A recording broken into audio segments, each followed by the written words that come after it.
ज्याला आपण स्वर्ग सुख प्राप्ती होणे अशा ठिकाणी घेऊन गेलो होतो आणि माझ्या तोंडातून आपोआप वा ज्यावेळेला वा शब्द बाहेर निघतो अतिशय मनमुराद आनंदात तो पोहोचलेला असतो. त्याला एक समाधी लागलेली असं मी म्हणेन. आणि अनारे महाराजांचा तर मृदुंग त्यानंतर अरे बापरे काय सुंदर आणि काय सुंदर वाचतात. म्हणजे मी तर म्हणेन की आमच्या कवीची पण आता इथे गरज आहे. काय विद्यार्थी आहेत इतके सुंदर विद्यार्थी.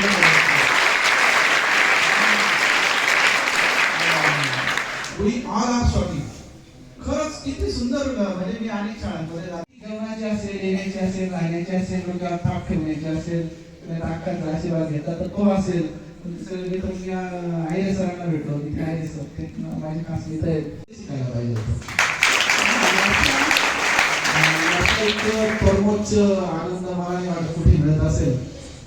बऱ्याच विविध क्षेत्रातल्या विविध संस्थांमध्ये मी जातो तेव्हा पण मला तो आनंद मिळत नाही. तो आनंद या ठिकाणी मिळतो. असं खूप छान वाटतं. आपण ही जी शेकोटी काव्य संमेलन या ठिकाणी घेतोय त्याचा उद्देश फक्त एक 7-8 दिवसापूर्वी एक गीत मी लिहिलं. त्या गीताला थोडा फार आवाज द्यायचा मी प्रयत्न केला. मुळात कवी आहे, गीतकार आहे. आवाजाचं देणं मला काही मिळालेलं नाही पण तरी मी माझा खकारून बुकारून काय प्रयत्न करत असतो. मी कवीला गळा नसतो तर गर्द असतो असं म्हणतात आणि ते कवी 100% दाखवून घ्यायचं नसतं. जेव्हा जेव्हा कविता किंवा त्याचं गीत म्हणत असतो ते आपल्याला इथं दिसेलच. कविता अतिशय धाडस्त असतात. त्याच्यामध्ये शब्द जे असतात शब्दांका उपमा उपमेय प्रतिका प्रतिमा ज्या काही असतात त्या आपल्याला बघण्यासारख्या असतात. कवीची कविता किती अदा का क्या जवाब दूं. क्या बात है.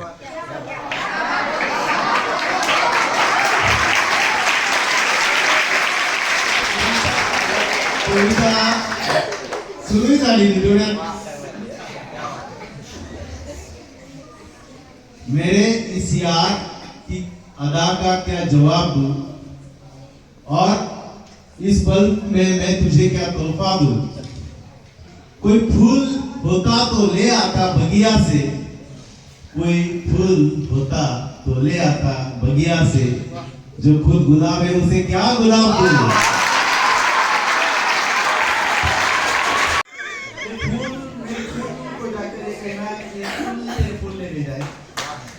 यानंतर सतीश सरांना मी विनंती करतो की त्यांनी आपली कविता या ठिकाणी सादर करावी.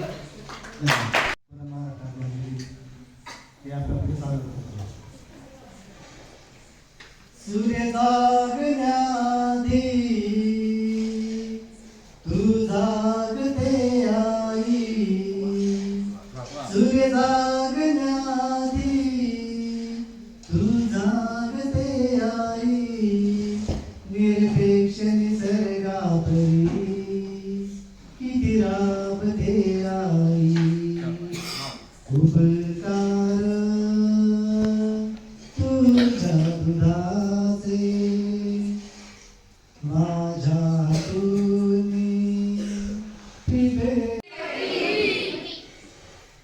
कविता लिहिण्यासाठी काय व्हावं लागतं. कविता लिहिण्यासाठी कवीचं मन व्हावं लागतं. वेगवेगळ्या भूमिकेत शिरून कधी माय व्हावं लागतं.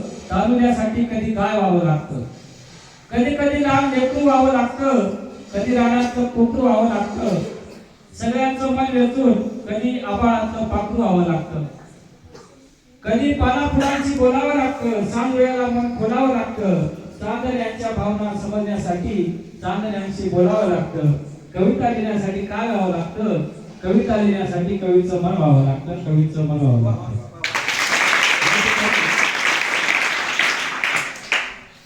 सर्व स्वागताचा जो कार्यक्रम झाला तो बघून मला अतिशय आनंद झाला. आणि फारसा वेळ घेणार नाही. माझ्या शेजारी आपल्या या आयर्लंड पट्ट्यातले नामांकन दादा बसले. जसे तुम्ही तुमच्या या गुरुवर्यांचे विद्यार्थी आहात तसा एक दिवस असा होता की चिमुकला दादा समोर बसायचा आणि समोर बसायचा टेडीवर.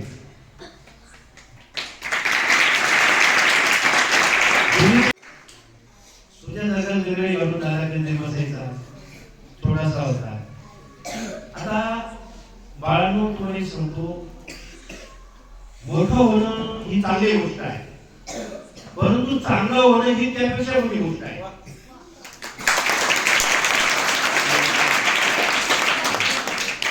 स्वप्न आपल्याशी पाहिली पाहिजे. आता तुम्हाला असं वाटतं की एकच पाहुणे बसलेले आहेत, कविता गजल सादर करतात, एक दिवस आपल्या आयुष्यात असा प्रसंग यावा, इथं आपण बसावं, वाटतं ना? स्वप्न पाहणं प्रत्येकाला आवडतं, स्वप्न पाहिली पाहिजे. व्यवसाय तरी म्हणाल तरी तुमच्या गुरुकुलमध्ये आल्यानंतर मला असं वाटतं की मी एखाद्या ऋषीच्या आश्रमामध्ये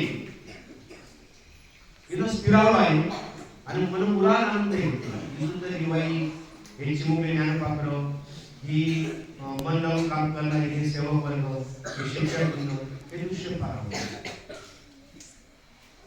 हे तुझं खऱ्या आयुष्याचं संस्कार पिढी मला. त्यामुळे स्वप्न बघायला शिका. सुखाची रास आहे, झोपडी माझी सुखाची रास आहे, तो तुझा वाडा तिचा तर दास आहे, तो तुझा वाडा तिचा तर दास आहे. झोपडी माझी सुखाची रास आहे, तो तुझा वाडा तिचा तरी दास आहे. कापसाला कोसणाऱ्या रेशमाला, कापसाला कोसणाऱ्या रेशमाला, मोल त्याचे आपण तुझं माझं करत हे वर्ष आलं सरत, सारेच आहे